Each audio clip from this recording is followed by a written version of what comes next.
destroy the Pandavas, the Kauravas built a beautiful palace made of lac, a highly flammable material. Look into how the Pandavas managed to escape safely from the burning palace.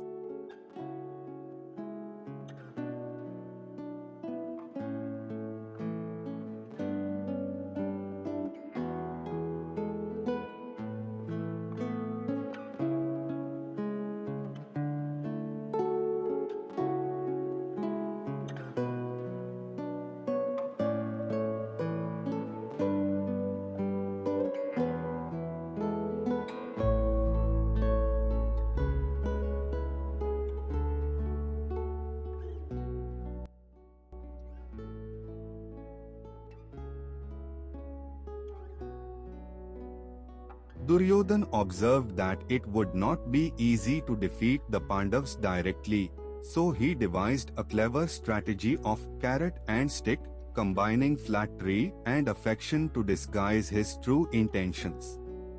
Outwardly, he appeared friendly, hoping to create an impression of goodwill in the minds of the Pandavas.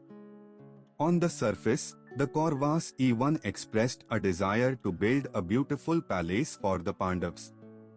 However, they secretly added lac, a highly flammable substance, to the building materials. Vidhur, their wise uncle, sensed a conspiracy when he noticed the unusual materials and sudden kindness from the Kauravas. He began to watch the Kauravas' actions carefully, suspecting deceit beneath their outward gestures of friendship. Realizing the palace was built with flammable materials, Vidhur arranged for skilled technicians to secretly construct an underground tunnel leading out of the palace as an emergency escape route. He instructed them to keep this tunnel hidden from everyone. When the palace was completed, the Pandavas and their mother moved in. The palace was indeed beautiful, furnished with all necessary amenities. Time passed, and one midnight, a man sent by Duryodhan set the palace ablaze, hoping that no one would survive. As the flames spread, the Pandavas woke up to find the palace on fire, with no visible way to escape. Panicking, they searched desperately.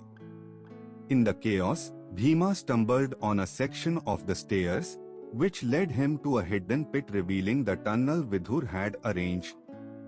After inspecting it, he called for the others, and they all safely exited the palace.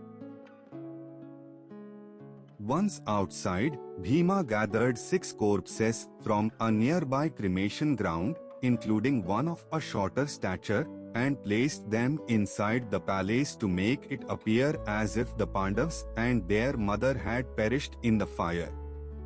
They then began their journey to their uncle's home, safe for the time being. They moved slowly through the dense forest, matching their pace to the mother's footsteps and resting at various points along the way. Their meals were simple and traditional, relying heavily on wild fruits, which were not always easy to find. Yet there was no disappointment on their faces. They embraced the wilderness, enjoying the experience without any fear of the animals, as if they were truly welcome there. On the other side, a fierce outcry erupted over their supposed death in a palace fire. The flames were so intense that nothing of the palace remained, everything had turned to ashes. Friends and family searched desperately for their remains, though they found only charred corpses. The public and relatives cursed the Kauravas, blaming them for the tragic event and accusing them of foul play. Though the Kauravas feigned sadness, their grief felt insincere. Only Uncle Vidura remained silent, holding on to a belief that a miraculous escape was possible, as virtual lives are not easily extinguished. In a few days, they passed through the forest, and reached the banks of the Ganga river, where they searched for a boat to cross. Yudhishthira assured the sailor that he would be paid upon their return, as he was a man of his word. The sailor was delighted to help such honorable men cross the river. As the boat moved steadily, it suddenly came to a halt. It seemed the river goddess, Ganga, was demanding a gift in exchange for their passage. Yudhishthira promised that they would present a suitable offering on their return, but still the boat remained motionless. When Yudhishthira asked the sailor about the matter, he explained, "In the middle of the river, the boat has been held by Chand Devi, who demands a human sacrifice." Yudhishthira grew concerned and turned to Bhima for a solution. "There is no problem," Bhima replied. "We could sacrifice the sailor." Hearing this, the sailor cried out in fear, realizing his life was at risk. "If this happened, Maharaj, who would then help others to cross the river?" he pleaded. "Rightly said," Yudhishthira responded, suggesting another remedy. Bhima then suggested, "We could use our youngest brother, Nakula, for the sacrifice. He is dear to me, being the youngest." "No," Yudhishthira replied, "Nakul is not the answer." Next, Bhima proposed to Sahadeva, the second youngest, but Yudhishthira disagreed. Then Bhima suggested to their mother, saying she held less value for their mission. Yudhishthira shook his head, and Bhima finally mentioned Arjuna. "O Bhim, we cannot lose Arjuna," Yudhishthir insisted, "for he is the one who will help us to win rains." Bhima fell silent. Then Yudhishthira rose and declared, "As long as the elder brother is alive, no one else should bear this burden. I am ready to go." He sought their forgiveness and began chanting the Nammokar mantra. Seeing this, everyone cried out. In that moment, Bhima sprang into the river, offering himself as a sacrifice. Instantly, the boat began to move forward, and they continued their journey across the river, all with tears in their eyes. Chand Devi took the form of a giant crocodile and charged after Bhim as he plunged into the depths of the river out of her reach. Both surfaced shortly after, and as the crocodile advanced towards him, Bhim struck her powerfully on the snout, causing her immense pain. Changing her tactic, Devi transformed into an even larger crocodile and, in one swift move, swallowed him whole along with a surge of river water. Meanwhile, the rest of the Pandavas waited anxiously on the river bank, hoping for the return of Bhim. But as time passed with no sign of him, they moved on with heavy hearts and tears in their eyes. The battle inside the crocodile continued as Bhim quickly tore into her stomach from within and burst out to freedom. Grabbing her tail, Bhim swung her powerfully in a circle before hurling her away. Determined to drive her out of the Ganga river for good and free the people from her terror, he confronted her one last time.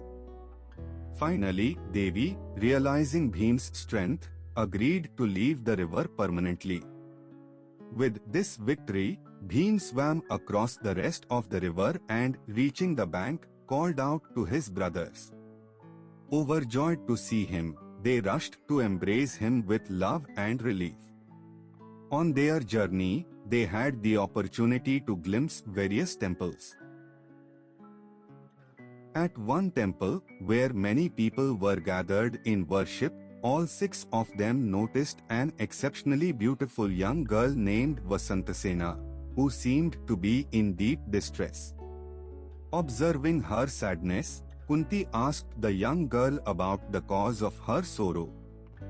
Vasantasena explained, "My hopes were burned along with him. His name was Yudhishthir, and without him, I feel I have no purpose in life. She glanced at Yudhishthir, sensing a familiarity. However, Kunti, concealing their true identities, assured her, "We are from a Brahman family." Rest assured, a noble person does not have a short life. Have faith and be patient. Later, at another temple near Koshimbipuri, 11 princesses of the town were engaged in worship, also in a sorrowful state. A group of Muniraj stopped at the temple, and the princesses requested Diksha from the head Muni.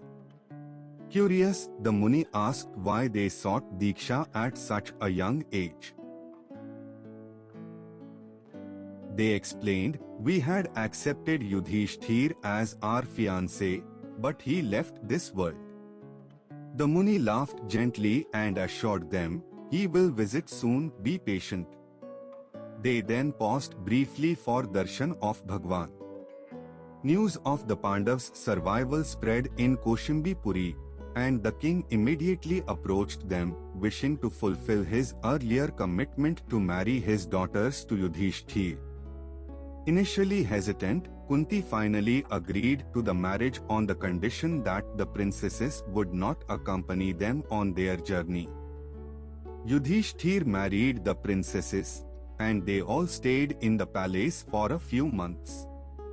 The young princess Vasantsena, whom they had previously met in the temple, was also called upon, and her marriage to Yudhishthir was performed along with the others. After staying in the palace for a few months, enjoying the comforts and luxuries, Yudhishthir and his companions decided it was time to resume their journey.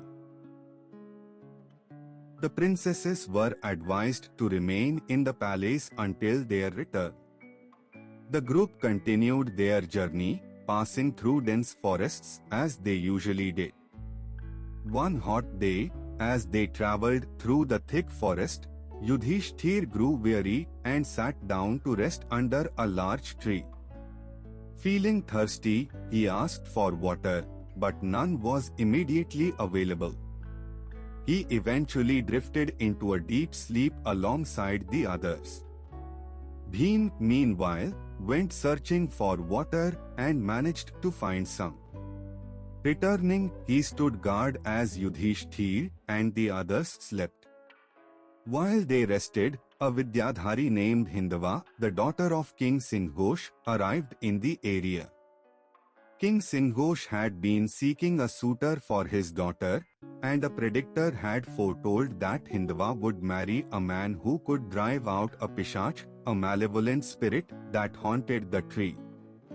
Spotting Bhim, who was still awake, Hindava told him her story and urged him to prove his strength by driving the Pishach out of the tree. Bhim accepted the challenge and called out to the Pishach, daring it to face him. The two clashed in a fierce battle that raged for an hour, neither able to overpower the other. At this point, another Vidyadhari who lived with the Pishach joined the fight. However, Bhim's might prevailed, and with a powerful blow, he drove both of them away from the tree, freeing the people from the spirit forever. When Yudhishthir awoke, Bhim explained what had happened. Understanding the story of Hindava and her father's wishes, Yudhishthir arranged for Bhim and Hindava to be married. The group then travelled to King Singhosh's palace, where they stayed for several months. Soon, Hindava was expecting a child. After months together at the palace, the companions resumed their journey, promising Hindava they would call for her when the time was right. Eventually, Hindava gave birth to a beautiful son named Ghutuk. With each in their respective places, all were happy and occupied with their daily activities. Despite numerous adversities, the Pandavas remained protected by the power of their virtuous karmas. In their journey, they encountered various challenges, but each was successfully overcome. Their actions, driven by the majesty of righteous karma, consistently guided them to triumph.